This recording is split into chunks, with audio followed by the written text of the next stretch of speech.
Perkenalkan, saya Venesia Stefani, dokter muda Sasa Anestesi. Pada video ini saya akan menjelaskan mengenai NSAID dalam penanganan nyeri pasca operasi. Pengelolaan nyeri akut pasca operasi yang tidak optimal akan menghasilkan outcome yang tidak diinginkan pasien. Misalnya seperti nyeri akut pasca operasi menjadi nyeri kronis, bertambahnya waktu penyembuhan, lamanya tinggal di rumah sakit, dan menambahnya biaya rawat di rumah sakit. Oleh karena itu, pengelolaan nyeri pasca operasi yang optimal bukan saja sebuah upaya untuk mengurangi penderitaan pasien, tetapi juga untuk meningkatkan kualitas hidup. Jadi, nyeri pasca operasi adalah hasil fisiologis dari stimulasi jalur nyeri somatik dan visceral.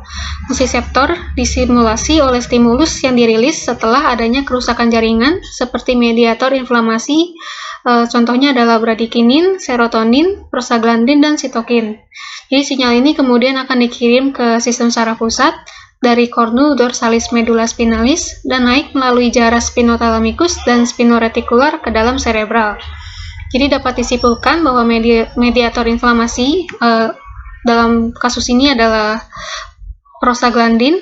Jadi dia memegang peranan penting dalam nyeri pasca operasi akut.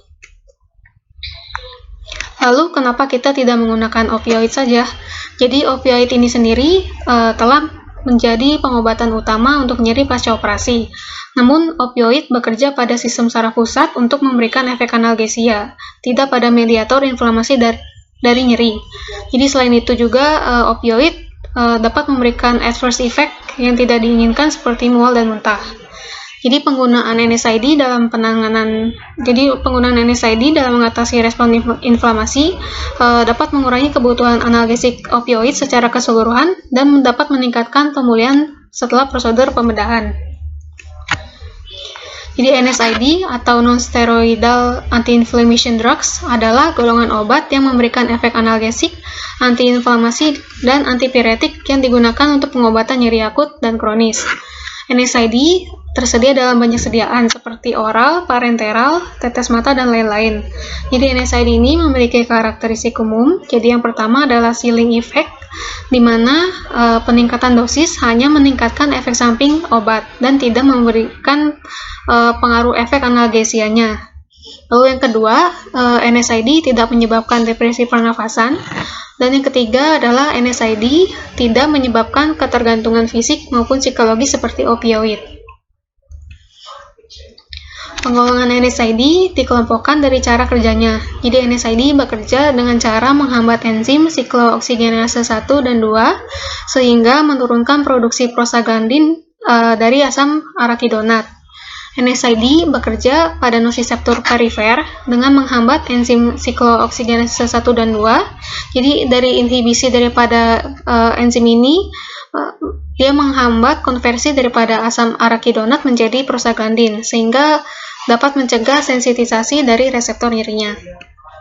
Jadi berdasarkan cara kerjanya, NSAID digolongkan menjadi dua, yaitu yang pertama adalah non-selektif, jadi dia menginhibisi daripada COX-1 dan COX-2.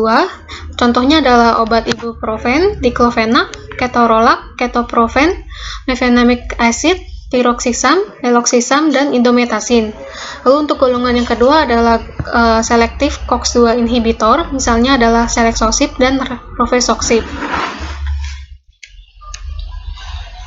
Jadi pada video ini saya akan membahas tentang ketorolac dalam manajemen nyeri pasca operasi. Jadi ketorolac ini dapat digunakan sendiri ataupun dikombinasikan dengan opioid seperti morfin atau petidin. Jadi dengan kombinasi ini dapat memberikan efek analgesik yang optimal dan dapat menurunkan dosis opioid yang diperlukan. Untuk ketorolac ini sendiri merupakan obat NSAID yang menunjukkan aktivitas antipiretik yang lemah dan antiinflamasi. Cara kerjanya, jadi dia menghambat sintesis daripada prostaglandin dengan menginhibisi enzim siklooksigenase 1 dan 2. Jadi untuk ketorolac ini dapat dianggap sebagai analgesik yang bekerja pada perifer karena tidak mempunyai efek terhadap reseptor opioid. Lalu untuk farmakokinetiknya, jadi untuk absorpsi daripada ketorolac diabsorpsi sekitar 100% walaupun ada pengaruh makanan yang dapat menurunkan absorpsi. Lalu selain itu, ketorolac ini metabolisme di hati dan dieliminasi di ginjal. Sekitar 92% dari dosis yang diberikan ditemukan dalam urin, di mana 40%-nya sebagai metabolit aktif dan 60% dalam bentuk yang tidak berubah. Untuk paruh waktu, untuk ketorolak ini diikat 99% dengan protein, dan waktu paruh daripada ketorolak ini sekitar 2-6 jam dan meningkat pada pasien geriatrik dan pasien dengan renal impairment. Untuk indikasi pemberian daripada ketorolak ini, yaitu yang pertama adalah diberikan pada pasien pasca operasi dengan nyeri akut. Lalu selain itu juga bisa diberikan pada pasien dengan konjungtivitis alergi musiman, lalu pada pasien dengan sebagai profilaksis dan mengurangi inflamasi pasca operasi mata. Lalu selain itu juga bisa digunakan pada pasien dengan nyeri sedang berat.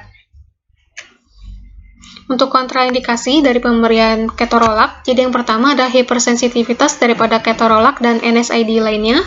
Lalu yang kedua adalah riwayat reaksi alergi yang seperti bronkospasme, asma, rinitis, dan urtikaria terhadap NSAID lainnya dan ketorolak. Lalu selain itu juga ada riwayat ulcus pepticum, gastrointestinal bleeding, dan risiko tinggi pendarahan. Lalu tidak boleh pada pasien dengan gagal jantung dan risiko gagal ginjal. Lalu tidak boleh pada pasien dengan kehamilan terutama pada trimester ketiga, dan tidak boleh diberikan pada anak-anak di bawah usia 17 tahun. Untuk manajemen nyeri pasca operasi sedang berat, ketorolak ini memiliki 2 sediaan, yaitu parenteral dan oral. Untuk injeksi parenteral bisa melalui intramuskular maupun intravena. Untuk sediaannya berbentuk ampul yang terisi sebanyak 1 ml. Jadi dalam satu ampul ini mengandung ketorolak sebanyak 30 mg. Untuk dosis inisialnya sebanyak 10 mg, lalu dilanjutkan 10-30 mg setiap 4-6 jam tergantung kebutuhan. Untuk dosis maksimal untuk sehari sebesar 120 mg. Lalu untuk orang dewasa di bawah 50 kg perlu dikurangi dosisnya. Untuk dosis maksimalnya adalah 60 mg sehari. Sedangkan untuk yang lansia, kita perlu menginisiasi dengan dosis efektif yang serendah mungkin dengan durasi yang sesingkat mungkin. Jadi untuk pemberian ketorolak via injeksi parenteral ini tidak boleh lebih dari 2 hari. Lalu yang kedua adalah sediaan oral. Jadi untuk sediaan oral ini diberikan setelah injeksi parenteral mencapai batas maksimal, yaitu 2 hari. Jadi sediaan oral ini dalam bentuk tablet berisi 10 mg. Untuk dosis inisialnya adalah 20 mg, dilanjutkan 10 mg setiap 4-6 jam tergantung kebutuhan. Untuk orang dewasa di bawah 50 tahun, inisial dosnya adalah 10 mg, lalu dilanjutkan dengan 10 mg setiap 4-6 jam. Untuk orang lansia diberikan inisial dosnya juga 10 mg, lalu dilanjutkan 10 mg setiap 4-6 jam. Jadi untuk maksimal dosis dalam sehari adalah 40 mg, dan untuk maksimal pemberian daripada ketorolak dalam sediaan oral adalah 3 hari. Jadi kombinasi antara parenteral dan via oral sebanyak 5 hari maksimal. Jadi selain itu juga di Indonesia memiliki sediaan ketorolak dengan nama paten. Misalnya di sini ada Toramin, lalu ada Ratifol, Lactor, dan Lantipain. Jadi ketorolak ini dan NSAID tipe non-selektif lainnya juga memiliki efek samping.